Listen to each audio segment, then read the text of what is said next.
Antes do mundo enlouquecer, o Somme era um tranquilo riacho de Picardia, fluindo suavemente através de um amplo e sinuoso vale, em direção ao norte para o Canal da Mancha. Ele irrigava um país de beleza simples. Então veio a peste. A.D. Gristwood. Em 1916, a França era uma nação dividida em duas por uma série de trincheiras, cortadas na terra, correndo de norte a sul, separando duas vastas forças militares opostas, que empregavam armas que pareciam coisa de ficção científica apenas uma geração antes. Ambos os lados estavam tão confiantes nessas armas que esperavam que a luta fosse um assunto curto e agudo, ambos esperando a vitória, mas no final não foi nada mais do que um impasse sangrento e sem sentido.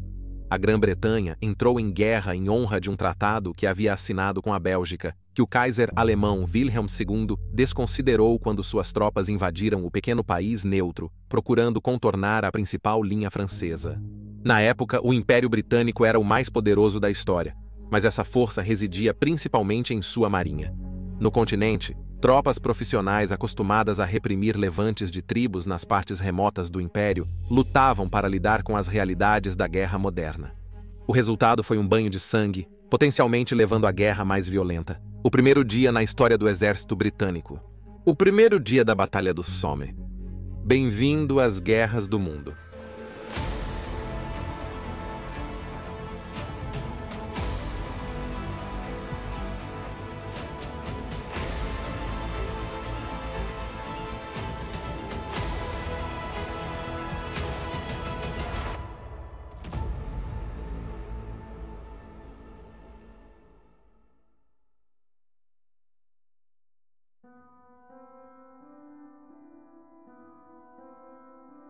Seu país precisa de você, assim proclamou a caricatura do Lord Horatio Kitchener, em inúmeros cartazes que logo adornaram lojas, correios, estações de trem e qualquer lugar onde jovens e homens saudáveis pudessem se reunir em massa. A Grande Guerra acendeu algo na população da Grã-Bretanha que não era visto na memória daqueles no campo de batalha. Vivi para presenciar o surto da guerra. Tal era o impulso para fazer a sua parte a serviço do rei George V e do país sobre o qual ele reinava, que quando Kitchener pediu 100.000 voluntários para reforçar o exército profissional, ele se viu com 500.000 de jovens ansiosos, a nata da safra britânica, correndo para se alistar. Muitos se alistaram prometendo servir em um dos vários regimentos novos sendo formados, com membros das mesmas cidades, iniciando uma nova era do exército britânico. O exército britânico, o primeiro formado, proporcionou camaradagem instantânea e identidades distintas da vida civil através dos batalhões paus. A guerra no continente marcou uma mudança radical na postura militar da Grã-Bretanha em 1914.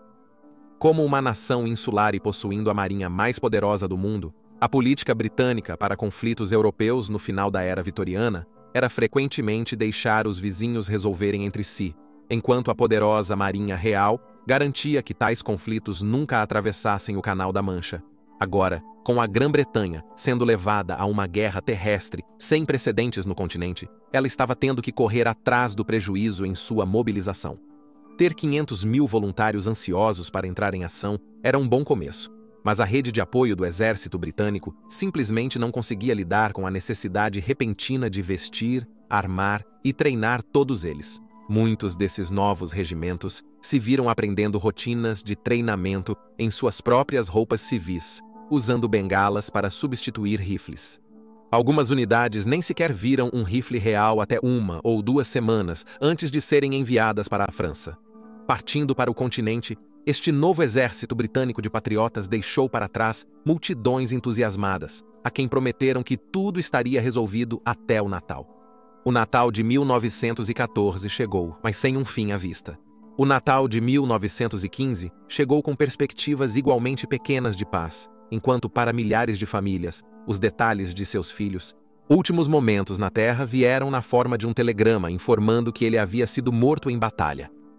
Apesar do crescente estigma sobre os aptos a se alistar e lutar que ainda não o fizeram, as taxas de voluntariado caíram no fim de 1915, levando o governo britânico a introduzir a conscrição no início de 1916, observando a construção britânica do outro lado da divisão das trincheiras que cortavam a França em duas. estava o chefe do grande Estado-Maior alemão, Heitor.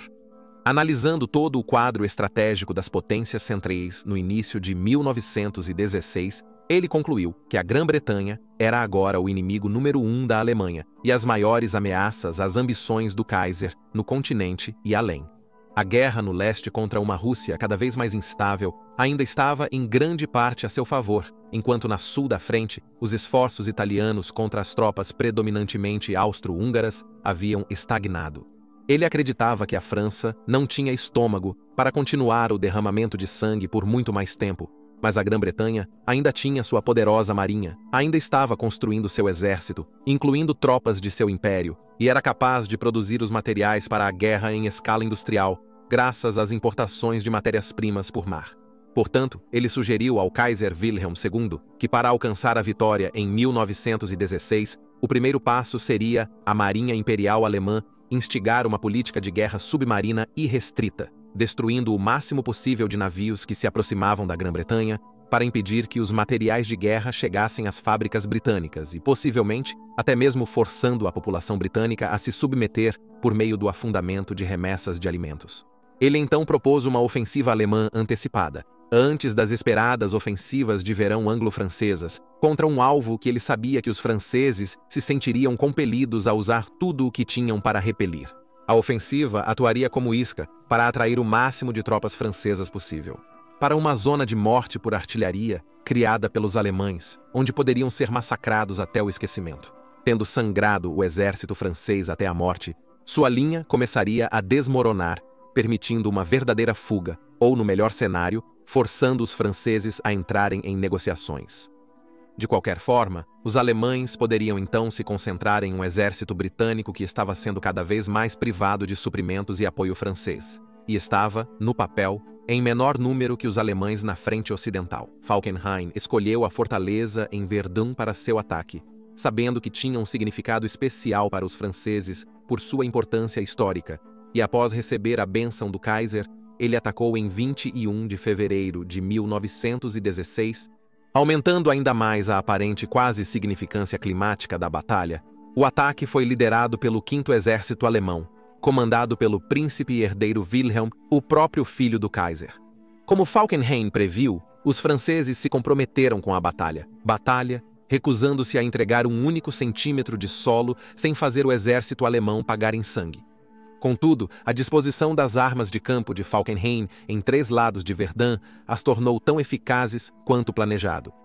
Por semanas, o número de baixas do exército francês continuou a aumentar enquanto resistiam, mas como a batalha não mostrava sinais de parar, era óbvio para todos que não poderia continuar indefinidamente. Assim, a pressão estava aumentando sobre os britânicos para lançarem sua própria ofensiva contra a linha alemã, com a intenção de aliviar o fardo sobre os franceses.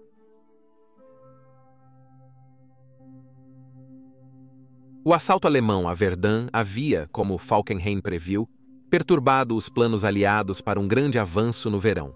Recentemente nomeado como comandante da Força Expedicionária Britânica, o general Douglas Haig havia antecipado o lançamento de sua ofensiva em algum momento de agosto, época em que a maioria dos recrutados na Grã-Bretanha teria terminado suas tropas e sido enviados para preencher lacunas na força da BEF.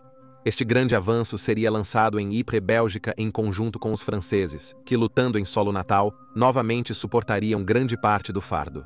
Agora, no entanto, o general francês Philippe Pétain estava tendo que reter grande parte de seu exército para continuar o massacre em Verdun, e estava cada vez mais vendo seus aliados britânicos com desprezo por aparentemente apenas ficarem de braços cruzados enquanto seus homens estavam morrendo. O plano... Assim, britânicos e franceses lançaram seu ataque em Somme, Picardia, onde seus exércitos convergiam na linha aliada. A região, de pouco valor estratégico, esteve relativamente tranquila nos meses anteriores. Isso proporcionou aos alemães a oportunidade de construir defesas mais elaboradas para manter a linha, com o menor número possível de tropas, para concentrar seus esforços em Verdun. Haig estava confiante de que o seu planejado bombardeio de artilharia massivo, antes da ofensiva, seria bem sucedido, terminando a guerra. A ofensiva alemã iria destruir essas antes do aproximar de suas tropas. Com a necessidade de aliviar a pressão sobre Verdun, a ofensiva foi adiantada para começar no início de julho. também teria que acontecer com apenas 11 divisões francesas, muito menos do que o originalmente planejado, o que significa que, pela primeira vez, o BF seria o principal jogador. O plano de Haig determinava que o Terceiro Exército Britânico, liderado pelo tenente-general Edmund Allenby, e o Quarto Exército, criado 4 meses antes da invasão francesa em Verdun, trincheiras da linha de frente alemã a serem abertas atacando e tomando as trincheiras da linha de frente alemã, avançando para as trincheiras da segunda linha e além. Apoiar os britânicos ao sul seria o Sexto Exército Francês, que atacaria em ambos os lados do rio Somme. Haig imaginou uma ruptura das linhas alemãs devastadas por explosões após o que tanto os britânicos quanto os franceses poderiam se reorganizar e atacar em massa. Se tudo corresse bem, Haig esperava que desta vez, finalmente, a guerra terminasse antes do Natal. Porém, Rawlinson, com seu quarto exército encarregado da maior parte do combate, via a iminente batalha de forma diferente. Com base em sua experiência na guerra até então, ele achava que tal avanço era irrealista e, em vez disso, queria adotar a abordagem mais cautelosa, porém mais lenta, de morder e segurar. Seus soldados atacariam e capturariam uma posição alemã, resistindo a um contra-ataque, enquanto a artilharia enfraquecia as trincheiras inimigas. O próximo objetivo, onde a tática foi repetida, desgastando as linhas alemãs. Rawlinson sabia que sem um objetivo real e tangível na região de Somme, o verdadeiro propósito da ofensiva era matar alemães, e esta era, em sua mente, a maneira mais segura de fazê-lo, com o mínimo de risco para seus próprios homens.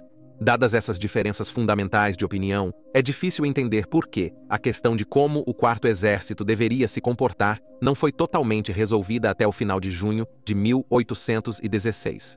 Haig permitiu que Rawlinson cuidasse dos detalhes mais finos do avanço por conta própria, o que significava que ele poderia adotar sua tática de morder e segurar. Mas Haig ainda insistia em sua ruptura, deixando Rawlinson aderir a ela em espírito, se não necessariamente na prática. Essas contradições no planejamento, compreensivelmente, levaram à confusão entre os comandantes de corpo abaixo deles. Rawlinson agravou a situação, pois sentia que algumas das novas unidades do exército sob seu comando compreendiam milhares de jovens recém-treinados, incapazes de lidar com um plano de batalha complexo. Portanto, ele decidiu que a infantaria deveria, quando possível, marchar em direção às posições inimigas em ondas constantes, em vez de um ataque carregado para manter o avanço coordenado. Isso, naturalmente, levou a preocupações sobre sua vulnerabilidade ao fogo de metralhadora, mas essas foram descartadas por Rawlinson, já que ele foi assegurado por Haig que, com 1.537 armas disparando nas posições alemãs por uma semana antecipadamente, nem mesmo um rato estaria vivo do lado alemão da terra de ninguém.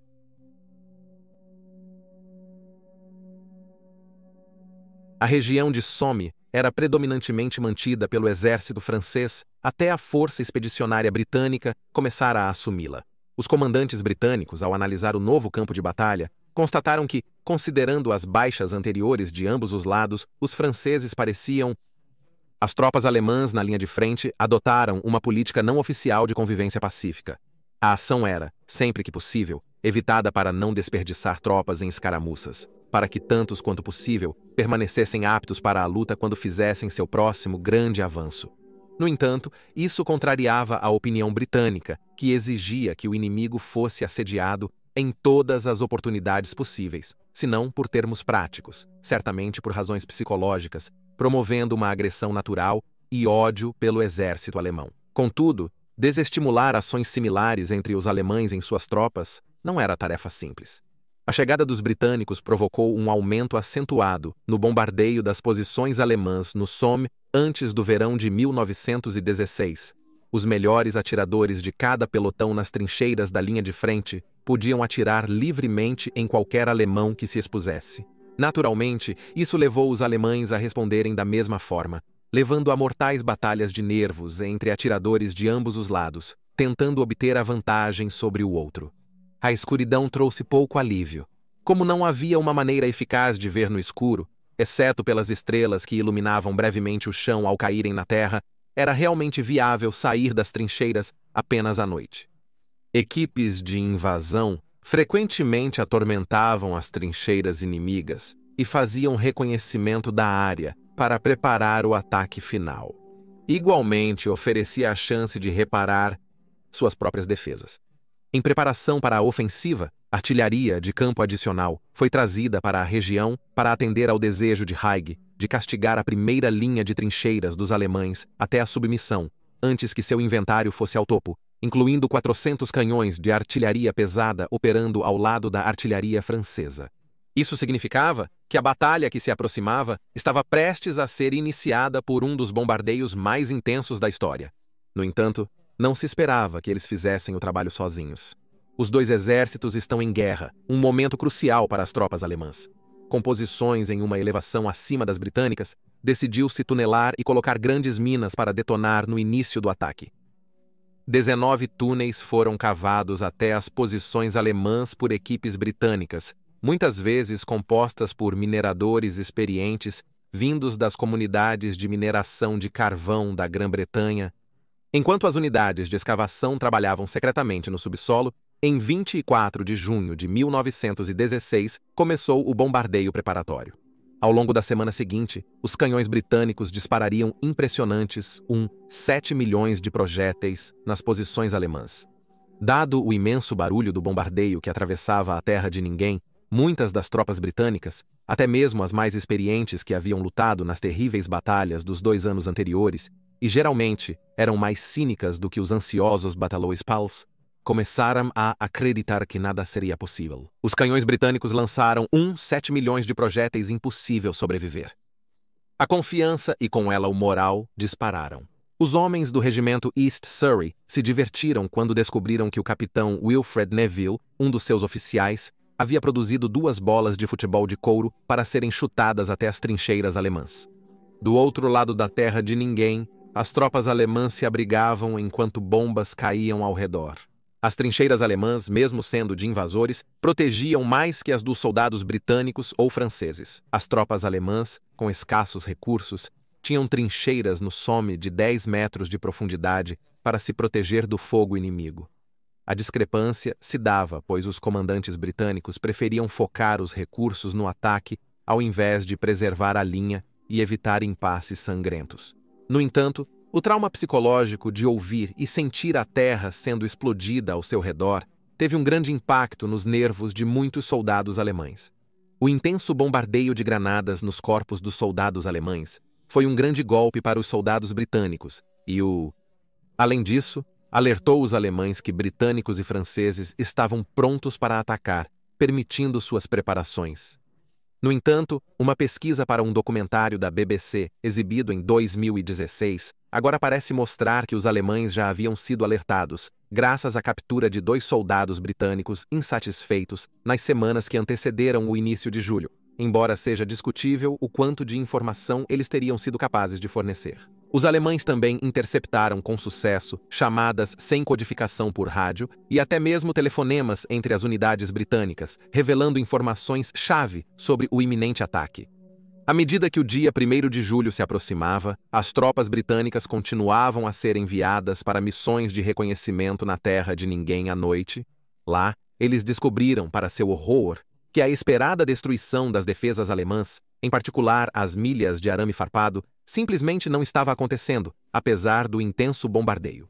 A resposta dos soldados alemães ao ataque gerou desconforto entre as tropas, incluindo o capitão Neville, que realizava missões de reconhecimento pessoal. Há especulações de que sua ideia de futebol era um esforço para acalmar os nervos de seus homens.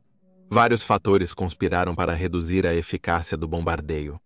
Em primeiro lugar, as armas estavam muito espalhadas para saturar efetivamente uma área-alvo, com algumas partes das linhas alemãs saindo relativamente ilesas. Em segundo lugar, o tipo de projéteis que os britânicos estavam usando foi projetado para espalhar estilhaços em grandes áreas, o que era ideal para matar ou mutilar formações de soldados ao ar livre, mas não tanto quando se tratava de destruir linhas de arame farpado, ou posições protegidas ou colapsar abrigos profundos onde os soldados alemães se abrigavam do ataque. Vários historiadores militares argumentam que, focando em disparar projéteis explosivos, o primeiro dia da Batalha do Somme teria sido mais eficaz e bem-sucedido. No entanto, a resposta dos alemães à batalha pode ter sido muito diferente. Finalmente, e talvez mais seriamente, os projéteis britânicos sofreram uma taxa de falha terrível. Até 30% dos projéteis disparados na semana que antecedeu a ofensiva não detonaram ao impacto, deixando-os enterrados na lama em terra de ninguém. Suas ogivas ainda armadas. No entanto, apesar desses relatórios, Haig e seus oficiais superiores ainda acreditavam que o bombardeio produziria os resultados necessários. Antes do anoitecer de 30 de junho, as tropas britânicas e francesas alojadas atrás das linhas de frente foram ordenadas a se reunir e então começar a marchar para seus camaradas, que estavam ocupando as trincheiras da linha de frente. Os programados para seguir em ondas posteriores se alinhavam às margens das estradas e se inclinavam para fora de suas acomodações, incentivando os que partiam, desejando estar com eles. O general Neville prometeu chutar uma bola de futebol do East Surrey na linha alemã assim que o ataque iniciasse. Ao se aproximarem das trincheiras, alguns notaram balões de observação alemães atrás de suas linhas. Sabiam que, se podiam vê-los no céu, os observadores alemães também podiam ver os soldados britânicos rumo à linha de frente, indicando que o ataque era iminente. Relacionado ou não a esses balões, a artilharia alemã entrou em ação no dia seguinte. Um golpe mortal no pelotão número 11 do regimento de Ulster matou ou feriu 42 homens, deixando apenas 6 sobreviventes, um dos quais foi considerado tão abalado pela experiência que teve que ser evacuado naquela noite. Depois do que sem dúvida foi uma noite ansiosa e inquieta para as 14 divisões britânicas e 6 divisões francesas sob um céu aparentemente agradável, eles se acomodaram para o café da manhã cedo no dia seguinte. Esperava que a comida acalmasse os nervos. Para alguns, fez o oposto, fazendo-os vomitar devido à adrenalina que percorria seus corpos. Os oficiais verificavam seus relógios periodicamente, enquanto os minutos contavam até às 730 horas, momento em que a ofensiva começaria, após a detonação das minas subterrâneas. Algumas unidades já haviam cavado trincheiras estreitas, em terra de ninguém para usarem quando o ataque acontecesse, esperando limitar o tempo que estariam expostos ao fogo inimigo, e agora estas estavam sendo preenchidas com tropas que planejavam avançar sobre as forças alemãs, antes que pudessem organizar uma defesa assim que a artilharia para si.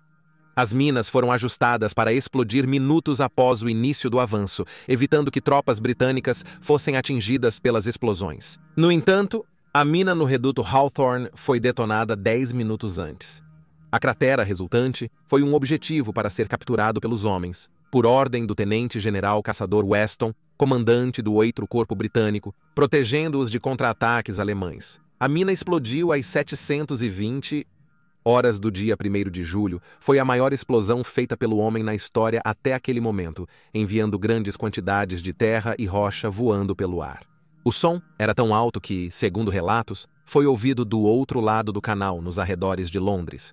No entanto, ao avistar essa explosão em suas linhas, os alemães também perceberam que o ataque estava prestes a começar, e oficiais e suboficiais alemães mandaram seus homens deixarem os abrigos e assumir posição.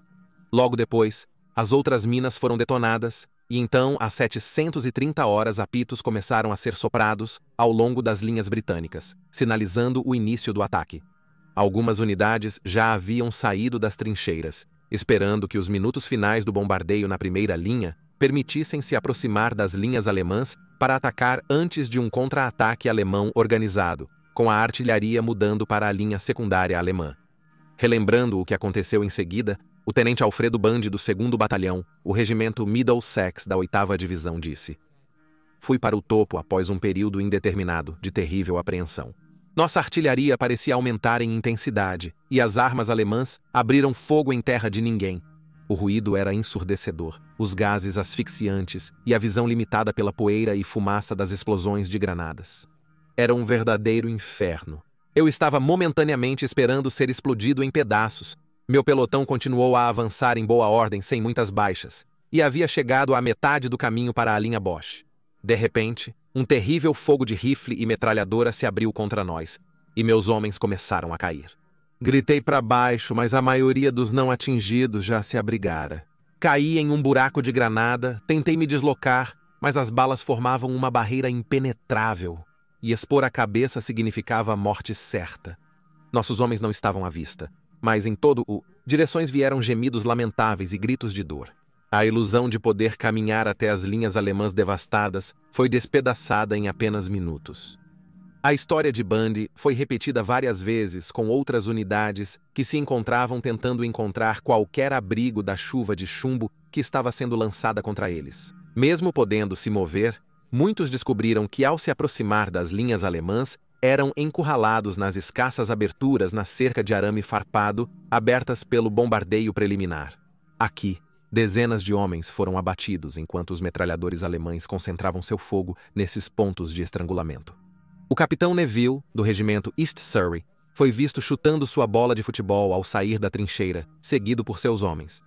Os East Surreys chegaram às linhas alemãs antes de ficarem presos no arame farpado intacto. Neville foi visto pela última vez vivo, organizando o esforço de seus homens para contornar o arame quando foi baleado e morto. Os sobreviventes do regimento East Surrey deixaram a bola de futebol no arame farpado onde foram parados.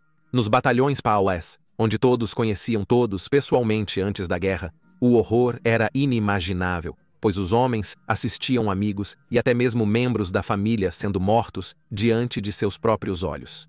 O soldado J. Elliot, do 20º Batalhão dos Fuzileiros de Northumberland, viu o tio do flautista da unidade ser morto na frente dele, dizendo: ele foi crivado de balas, contorcendo-se e gritando. Outro rapaz estava apenas ajoelhado, com a cabeça jogada para trás.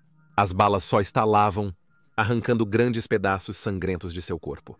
Contudo, apesar da carnificina, pela força numérica, as tropas britânicas alcançavam as linhas alemãs. Desorientado pela detonação da mina Hawthorne, um oficial alemão chamado Eichler, que comandava uma equipe de metralhadora, se viu e a seus homens confrontados pela visão aterradora de ondas de tropas britânicas descendo sobre sua posição. Um de seus homens explicou a cena mais tarde. A explosão da mina havia lançado tanto a arma quanto a equipe, espalhando-se no fundo de sua baia de tiro. Ao retornarem à posição de tiro, os atacantes mais próximos já haviam invadido a posição alemã, estando apenas a 20 metros de distância.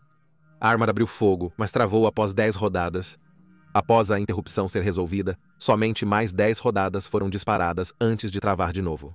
Eichler voltou, pegou a arma e correu para a próxima travessia. Aqui, a interrupção finalmente foi resolvida e a arma começou a disparar a queima-roupa nos atacantes, que caíram mortos e foram mortos. O próprio Eichler acrescentou: as balas disparadas pelos nossos metralhadores e fuzileiros atingiram como um furacão suas fileiras agrupadas. Alguns dos nossos homens lançaram granadas nos atacantes que estavam deitados no chão. Em um instante, o campo de batalha parecia deserto.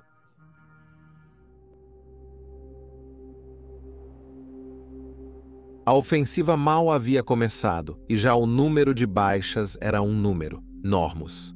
A situação não foi ajudada pelo fato de que, com os homens tendo sido retardados pela resistência alemã, a artilharia que deveria suprimir as forças alemãs imediatamente à frente de sua posição começou a ultrapassá-los, deixando-os para trás por conta própria. No entanto, os britânicos e franceses começaram a ver algum progresso sendo feito. O 36º Regimento de Ulster capturou o Schwaben-Redau, mas sem apoio em ambos os flancos, foram forçados a recuar à tarde em meio a um contra-ataque alemão. Ao sul do 36º, o 32º capturou com sucesso o Leipzig-Redau, enquanto a 34ª Divisão capturou com sucesso a cratera deixada pela detonação de uma mina britânica, conhecida como Lochnagar. Nos setores do norte, o 3º Exército Britânico partiu em direção a Gommecourt, com a intenção de desviar a atenção alemã do principal ataque realizado pelo 4º Exército. No entanto, provou ser um fracasso quase completo, pois centenas de homens foram mortos por equipes de metralhadoras alemãs. Isso mesmo com trincheiras sendo cavadas perto das linhas alemãs para limitar a distância na terra de ninguém. Em algumas áreas, o progresso não foi apenas interrompido pelo arame alemão, mas também por granadas britânicas e bombas de morteiro não explodidas do bombardeio anterior. Uma parte da linha de trincheiras alemãs foi capturada antes que a artilharia alemã tornasse impossível enviar reforços através da terra de ninguém, e grande parte do território foi recuperada à tarde como resultado de um bombardeio alemão.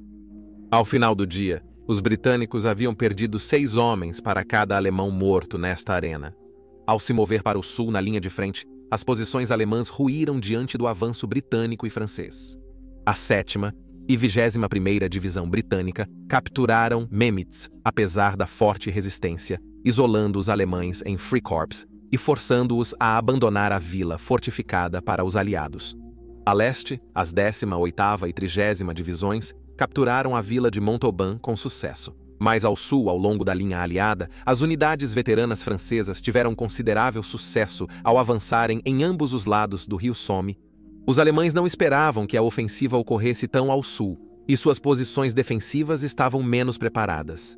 A artilharia do exército francês, com armas mais pesadas, foi mais eficaz que a britânica na preparação para o ataque, causando maior dano ao arame farpado. Ao romper as linhas alemãs, o XI-SAX Corpo Francês alcançou seu objetivo do primeiro dia ao norte do Somme e conseguiu capturar 2.500 prisioneiros alemães. As tropas francesas ao sul do rio atingiram seus objetivos, capturando mais 3.000 soldados. Com tanto derramamento de sangue ocorrendo, ambos os lados concordaram com breves tréguas para recuperar seus mortos da terra de ninguém. Um dos que receberam essa tarefa desagradável foi o cabo Lance Rupert, homem branco, de 25 anos, do 10º Fuzileiros Reais. Descrevendo a cena, ele lembrou mais tarde: era um trabalho nauseante. As coisas que antes eram homens estavam apodrecendo após serem deixadas por muito tempo ao sol quente. Não houve remoção de documentos pessoais ou identificações, nem disposição respeitosa de membros. Não são nossos filhos de mães. Eles eram apenas coisas, sem personalidade, carniça para ser removida da vista no menor tempo possível. Muitos, como Whiteman, começaram a fumar cigarros durante tarefas macabras para acalmar os nervos. Cheirar os camaradas mortos. Em sua sede, os comandantes do Marechal de Campo Haig lutavam para montar a imagem exata do que estava acontecendo na linha de frente. Estava ficando claro que eles não iriam alcançar seus objetivos planejados para o dia, e então foram dadas ordens para continuar o avanço no dia seguinte. Enquanto isso, os alemães preparavam seu grande contra-ataque. Planejaram para o fim da noite, mas foi adiado para a manhã seguinte. O que ninguém apreciaria quando 1º de julho de 1916 chegasse ao fim, no entanto, era a pura magnitude da tragédia que acabara de se desenrolar. Somente mais tarde os números de baixas para um progresso tão pequeno no dia seriam apreciados. No sul, os franceses sofreram mais de 1.500 homens mortos e 5.500 feridos. Os alemães, por sua vez, perderam 12.000 homens mortos, capturados ou feridos, mas os britânicos sofreram impressionantes 57.470 baixas, das quais 19.200 foram mortas. Foi, e permanece, o dia mais mortal na história do exército britânico. Para contextualizar, em 2022, o efetivo total do exército britânico é de 79.380 pessoal em tempo integral.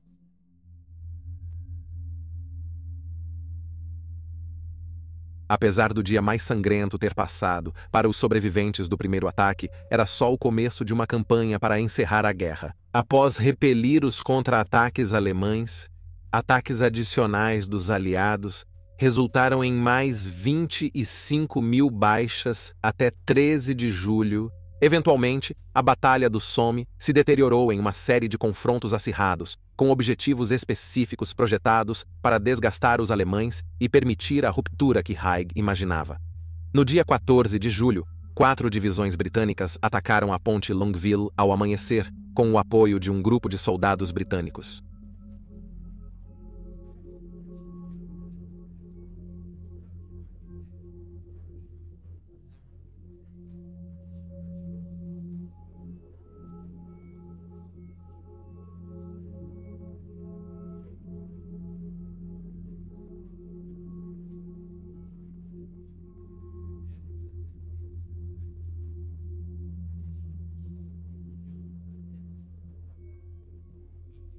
Mudança de jogo. Era a arma secreta britânica, o tanque. Os alemães tinham pouco que pudesse afastar esses Golias blindados que avançavam em sua direção, e eles avançaram 4 quilômetros atrás das linhas alemãs antes de terem que recuar. Uma estreia relativamente espetacular, mas que não foi aproveitada. Após as grandes perdas na região de Somme, houve urgência em preencher as lacunas nas unidades britânicas. Com os números sendo o nome do jogo, muitos dos batalhões PAUs se viram reforçados com homens que vieram de todas as partes da Grã-Bretanha em vez de suas comunidades locais. Portanto, esses recrutas tiveram dificuldade para se integrar, especialmente porque muitos agora eram veteranos experientes.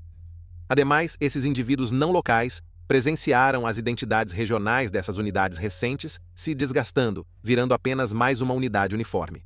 Em 18 de novembro de 1916, com o clima de inverno agora mordendo a paisagem francesa, Haig decidiu que já era suficiente e cancelou outras ofensivas. Os aliados avançaram apenas 7 milhas, dificilmente uma grande vitória, embora os alemães tenham sofrido 450 mil baixas. Isso veio ao terrível custo de 420 baixas do Império Britânico e mais de 200 mil franceses. Apesar dos ganhos insignificantes, o custo para os alemães e a prevenção da queda de Verdun significaram que o Somme foi considerado uma vitória aliada. No entanto, é uma que deixou o povo britânico, especialmente, sentindo-se tão ferido como se fosse uma derrota.